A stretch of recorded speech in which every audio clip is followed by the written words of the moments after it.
Desde La Habana, Cuba, te doy la bienvenida con Género, un espacio que promueve el diálogo y la equidad entre todas y todos. Soy Maicel Bello Cruz y ya te invito a que te mantengas con nosotros.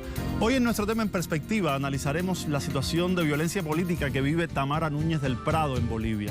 En Batallas por la Equidad nos acercaremos a las mujeres indígenas bolivianas y su lucha por lograr la paz en ese país. Y en Cultura con Género hablaremos acerca de la huipala, ese símbolo de resistencia de los pueblos originarios. El portal de comunicación feminista Volcánicas publicó una denuncia por violencia sexual en contra del cineasta colombiano Ciro Guerra, tras sistematizar los testimonios de 8 mujeres que declararon haber sido violentadas por parte del realizador audiovisual entre el periodo del 2013 al 2019. Nosotros nos enteramos de 2 testimonios primero a comienzos de febrero. Las buscamos y hablamos con ellas. Un poco en ese momento todavía estábamos en plan de dar una asesoría más amplia para ver qué querían hacer con esas denuncias. Y digamos que fue una primera aproximación como feministas, hablando con ellas, con las primeras chicas con las que hablamos. De hecho no se conocían entre sí, se llegaron a conocer porque una escuchó la historia de la otra. Decidimos que lo mejor era hacer una denuncia pública, pero esa era una denuncia pública que obviamente se iba a demorar porque son unas historias muy difíciles de contar y que también hay que contar con mucho cuidado para no caer en cosas amarillistas y que son más revictimizantes para ellas. Empezamos a hacer testimonio por testimonio y de cada testimonio iban saliendo otras.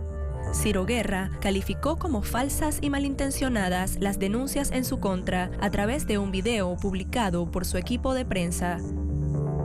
Entre las acusaciones se encuentran delitos de violencia sexual de mayor y menor grado, en su mayoría acoso y un testimonio calificado como abuso sexual. El pasado 28 de junio, Día Internacional del Orgullo LGBTIQ+, en Argentina, los grupos radicales y varios miembros de la organización nacionalista Renacer atacaron las banderas sexogénero-diversas izadas en Córdoba, Mar de Plata, Rosario y San Luis, y agredieron a varias personas de la comunidad que se encontraban en las calles conmemorando la fecha. Así terminó la placa. Así tenía que terminar la placa. ¿Y sí? Esto lo rompimos los cordobeses. Ahora faltan todos los cordobeses. los patriotas. Los cordobeses que aman la patria. No esta gente que está acá manifestando, que ni siquiera sabe lo que está defendiendo. No sabe lo que significa, ni siquiera la letra Q. La letra Q, ¿saben qué significa? Queer. Queer significa los degenerados, los que aman a los animales, los que aman a los muertos, los pedófilos. Esa es la letra Q. Así tenía que terminar esto. Así tenía que terminar. Días después, las minorías salieron a las calles a izar nuevamente sus banderas y en Córdoba se instaló una placa oficial a favor de la inclusión y la diversidad, a lo que los antiderechos reaccionaron con más violencia. En completo desconocimiento de la ley, los grupos radicales aseguran que izar la bandera LGBTIQ+, constituye una violación de varios artículos del Código Penal. Mientras tanto, los grupos sociales realizaron una denuncia formal en contra de la organización nacionalista Renacer y su miembro Matías Calderón, quien además aseguran portaba armas de fuego al momento de los ataques. El orgullo de 2020 no está tiñendo las calles del color en España. Este año el orgullo no llenará las calles con gente, pero sí que llenará el cielo de arcoíris, las calles llenas de voces, unas voces que no nos van a callar nunca. La pandemia del COVID-19 impide manifestaciones presenciales, pero no virtuales. Durante toda la semana se han sucedido actos en apoyo a la comunidad LGTBI, algunos polémicos, como la puesta de banderas o pancartas en edificios institucionales. E incluso el estamento militar de la Guardia Civil, aún hoy encerrado en el armario, pintó de arcoíris su foto de perfil en Twitter. El objetivo de este año es la visibilización de las mujeres lesbianas, bisexuales y transexuales, poner la voz en sus reivindicaciones y vulneraciones de derechos. Porque dicen las organizaciones LGTBI que las mujeres de este colectivo siguen varios escalones por debajo de los hombres. Esto no significa que los hombres gays ya no estén, siguen estando, pero ahora tenemos que ir de la mano juntas y poner por delante a los colectivos más vulnerables de la comunidad LGTBI. Además, reivindican que el Ejecutivo cumpla su palabra, el compromiso del Gobierno de España por sacar adelante una ley LGTBI y una ley trans, y apruebe por fin una ley que ampare a todo el colectivo. Donde la autodeterminación del género sea fundamental. Y en eso estamos, por ejemplo, en España, conseguir una legislación que prevenga los delitos de odio, por ejemplo, pero que además nos va a llevar a alcanzar la igualdad real, que es lo que nos falta. Concretamente critica la tibieza del Partido Socialista con respecto al reglamento. Pero sí necesitamos del Partido Socialista un posicionamiento claro y firme a favor de la autodeterminación del género y del no tutelaje de las mujeres trans, y de entender y de decir claramente que las mujeres trans son mujeres. Junto a los actos en instituciones y en la red, también se han sucedido pequeñas concentraciones reivindicativas. Estas manifestaciones así son muchísimo más necesarias que el Pride, porque realmente luchan por nuestros derechos, no el Pride, que hace una fiesta para que se lucren empresas que básicamente contribuyen a la explotación, a la gentrificación de barrios, a todo de cosas que a la clase obrera LGTB esto nos perjudica. Pese a las críticas, la gran fiesta Culmen del Orgullo se seguirá celebrando este sábado. Eso sí, esta vez solo en las redes. Edu Marín y Adriana Cardoso, Telesur, Madrid. Ahora veremos algunas cifras que nos muestren las consecuencias del golpe de Estado en Bolivia contra el presidente Evo Morales Ayma.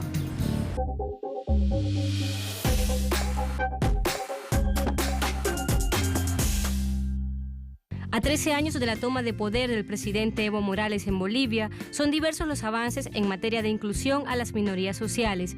Las mujeres bolivianas lideran la participación política en el continente suramericano, con un 51% de participación en el Parlamento y mayoría en gobiernos municipales y departamentales en el órgano electoral. Bolivia ocupa el segundo lugar en el mundo en paridad de género. Es el único país que cuenta con una ley contra la violencia política hacia las mujeres. Según el Foro Económico Mundial, es el único estado sudamericano entre los primeros 20 por índice de reducción de brechas de género.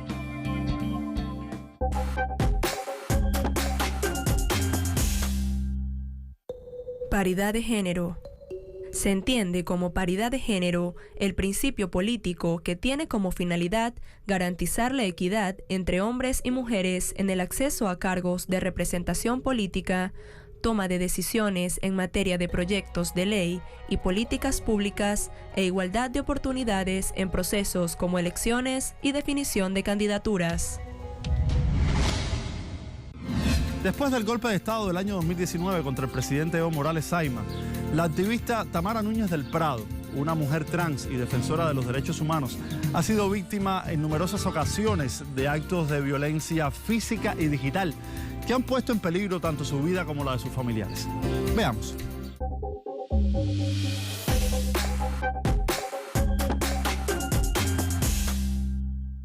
Luego de que el presidente Evo Morales Ayma renunciara a su cargo por medidas coercitivas, más de 10 puntos hacían la diferencia con el candidato de la extrema derecha. Este triunfo, celebrado por las minorías sociales, es opacado en el momento en el que la OEA pide verificar votos, pero las actas son quemadas. Se convoca a nuevas elecciones. El presidente electo accede, pero esto no basta. Piden el cargo al presidente y Evo Morales, para evitar derramamiento de sangre, cede. Cuando entra un gobierno, primero que de características de factas, con un golpe de Estado policial y militar, y segundo que después se comienzan a robar y hacer caer toda la economía que en 14 años funcionó de una forma perfecta e hizo que se pudiera trabajar muchos temas de cultura, muchos temas de derechos humanos. Lo primero en ser afectado es justamente los derechos humanos y la cultura. Tanto así que el gobierno de facto, una de las medidas que hace es eliminar el Ministerio de Cultura. Si tú quitas cultura, le estás diciendo, más allá de que ese presupuesto haya pasado a defensa y para hacer compras e insumos de represión social, porque eso es lo que pasó, en realidad ha hecho de que se borre ya toda la política pública directa en la gestión y prevención de la discriminación, porque el Viceministerio de Discriminación, era manejado por el Ministerio de Culturas, porque estábamos muy seguros que a partir del cambio de culturas, la sensibilización y la educación, se podía haber logrado mucho más en cuanto a temas de derechos humanos. La llegada del gobierno de facto significó el desplazamiento de los derechos humanos de las poblaciones más vulnerables. Aunque el país cuenta con una ley contra el acoso y la violencia política hacia las mujeres aprobada en 2012, esta realidad puso en riesgo a mujeres como Tamara Núñez del Prado, primera mujer trans en alcanzar cargos públicos en el país.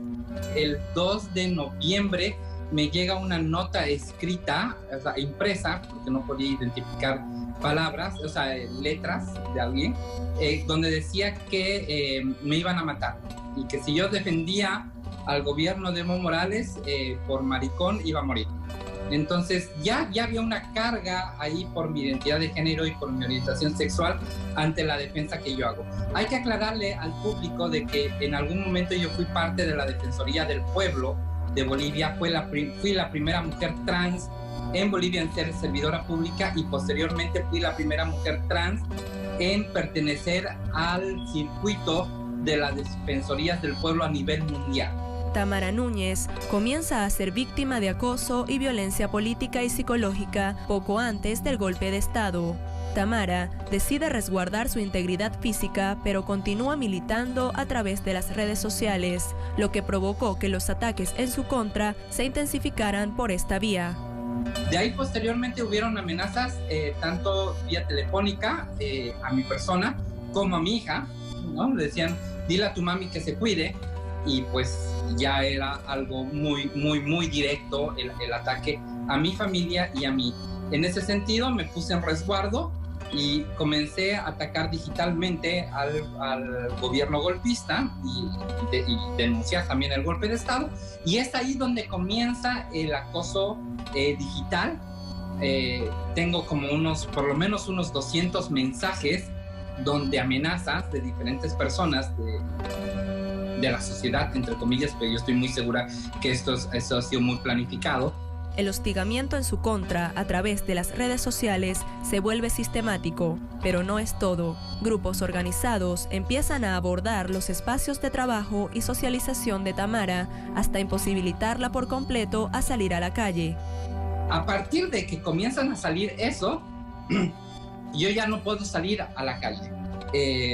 Trato de llegar a mi oficina ya al día del golpe, al día siguiente del golpe, el lunes, y en la calle fui atacada y amedrentada, tuve que replegarme, no pude llegar a mi oficina y posteriormente traté de hacerlo y también pues en las estaciones del teleférico, La Paz en vez de metros tiene teleféricos y tiene muchas líneas, y en las estaciones del teleférico comencé a tener ya un acoso personal. Obligada indirectamente al confinamiento en su propio hogar y en condiciones de amenaza de muerte, Tamara Núñez decide partir a México como exiliada con su hija. Saber que estaba en riesgo mi hija y mi vida, en primera instancia pues salí de mi casa porque ya habían habido como 4 casas quemadas de diferentes actores políticos y pues tenía el miedo de que quemen mi casa. Actualmente, Tamara no cuenta con garantías en materia de necesidades básicas, no tiene alimentación ni un ingreso económico estable, padece de un síndrome de estrés postraumático que dificulta su descanso y estabilidad emocional. Aún así, se encuentra trabajando como voluntaria en conjunto con el movimiento social LGBTIQ+ de México. Laboralmente no estoy trabajando, pero sí estoy como voluntaria en la Casa Frida, que es un impulso que tienen 4 organizaciones LGBTs, una es Ahora, la otra es 360 LGBTI, después es la Red de Jóvenes Mexicanos con VIH y CIDI, que es el Centro de Investigación de Género, que han puesto un refugio temporal para las personas LGBTs por la contingencia del COVID. Entonces yo he estado trabajando con ellos, ahí tuve oportunidad de conocer a algunos diputados y algunas personalidades que son parte de la comunidad LGBT. Tamara Núñez manifiesta una profunda tristeza y desamparo por verse obligada a abandonar su patria, pero su labor como militante no ha parado. La activista afirma su convicción en que era necesario para que le fuera posible continuar luchando por la justicia desde otras trincheras. soy muy política, soy muy de izquierda, soy comunista. Mi abuelo trabajó con Evo Morales, fue su primer candidato a la vicepresidencia en el 2002, o sea que tengo una historia de vida, no, más allá de estos 14 años de acción política y de transformación de Bolivia, sino que viene pues desde la guerrilla del Che con mis abuelos. Mi papá fue uno de los pocos sobrevivientes del ataque a la moneda, el 73, así que tengo una vida de lucha por la reivindicación de derechos y pues al final de cuentas trabajo hace más de 22 años en la defensa de los derechos humanos. Entonces, para garantizar mi vida y poder seguir luchando desde otras trincheras, pues no me quedó otra que asilarme en la Embajada de México. El testimonio de Tamara Núñez ilustra la injusticia y la crueldad que se instaló en el Estado plurinacional de Bolivia a partir del golpe de Estado, pero también da cuenta de la convicción y la consistencia política y humana de todo un pueblo que hoy por hoy continúa en resistencia, que conoció la dignidad y no dejará de exigirla. Después de conocer la historia de lucha y resistencia de Tamara Núñez del Prado, te propongo hacer una pausa. Enseguida regresamos con más de Congénero.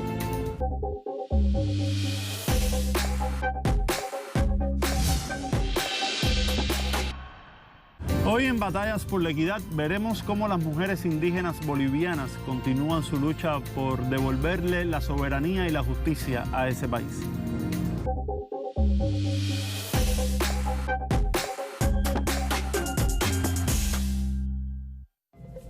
La comunidad indígena aymara es un pueblo originario de América del Sur, ubicado entre el sureste de Perú, el norte de Chile y el occidente de Bolivia. Las mujeres prevalecemos nuestro idioma y tenemos que prevalecerlos. Las mujeres aymara bolivianas llevan el frente de la producción económica. Ellas generan una importante producción de tejido, además del trabajo en las cosechas, y también se encargan del cuidado de sus familias. Abocadas a estas responsabilidades desde muy jóvenes, a las mujeres indígenas bolivianas no les era posible ejercer sus derechos ciudadanos. Con la llegada de Evo Morales al poder, les fue posible acceder al estudio y la participación política.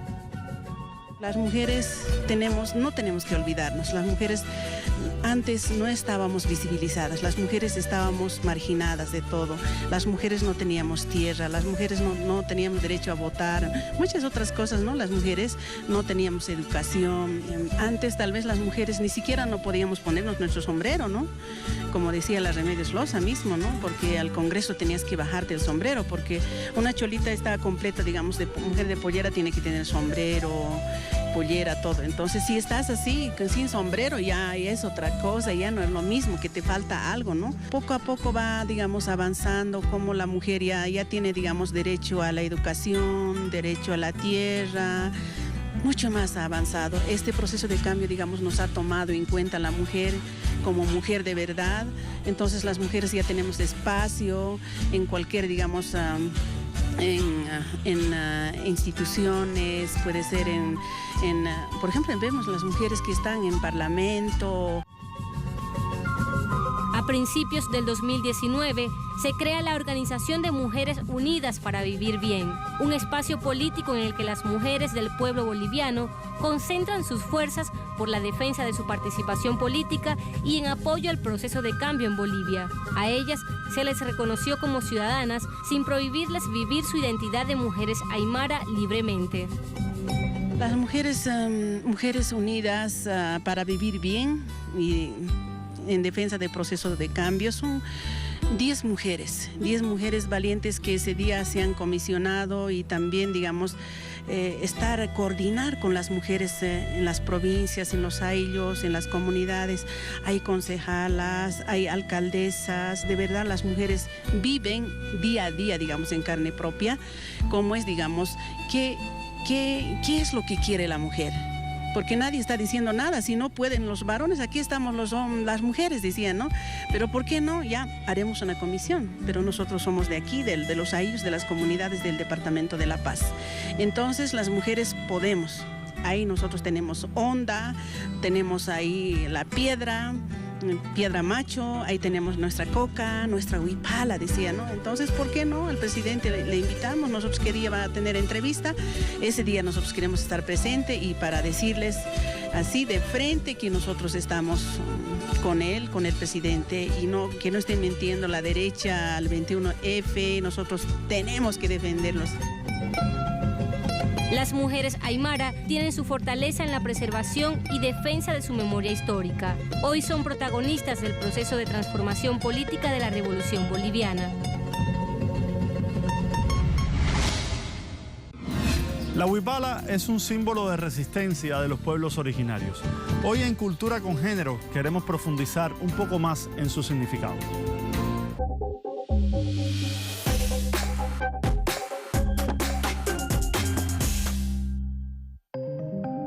La huipala es una bandera cuadrangular de 7 colores, emblema de la cosmogonía andina. Simboliza la doctrina de Pachacama o el principio del orden universal y la Pachamama o madre que constituye el espacio-tiempo, la energía y el planeta Tierra. La huipala fue nombrada símbolo patrio de Bolivia en la Constitución Nacional del 2009, promulgada por Evo Morales Ayma, primer presidente indígena del país. Desde ese momento, se convirtió en el estandarte de la resistencia de los pueblos originarios y su filosofía de vida, basada en la organización, la armonía, la hermandad y la reciprocidad de los hombres y mujeres entre sí y de la humanidad con la naturaleza y los espacios que habitan. En el centro está atravesada por una franja blanca que representa la colectividad y unidad y la complementariedad de los opuestos. El color blanco simboliza el tiempo, la dialéctica y el desarrollo de los conocimientos. El amarillo representa la energía y la fuerza. El naranja, la sociedad y la expresión de las culturas. El rojo, el planeta Tierra. El verde, la economía y la producción andina. El azul, el espacio cósmico. Y el violeta, la política y la ideología andina. Y así llegamos al final. Recuerda que puedes seguir esta y otras emisiones en nuestra página web, así como nuestro canal de YouTube Con Género Telesur. Te dejamos con Ana Tijoux y el tema Somos Sur. Hasta una próxima entrega de Con Género.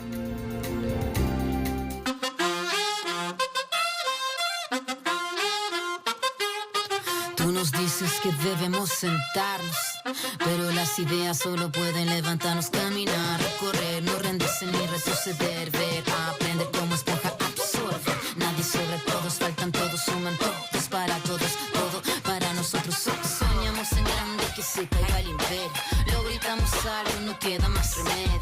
Esto no es utopía, es alegre rebeldía del baile de los que sobran de la danza de mi mía. Levantarnos para decir ya basta, ni África ni América Latina se subasta. Con barro, con casco, con lápiz a patear el fiasco, provocar un social terremoto en este charco.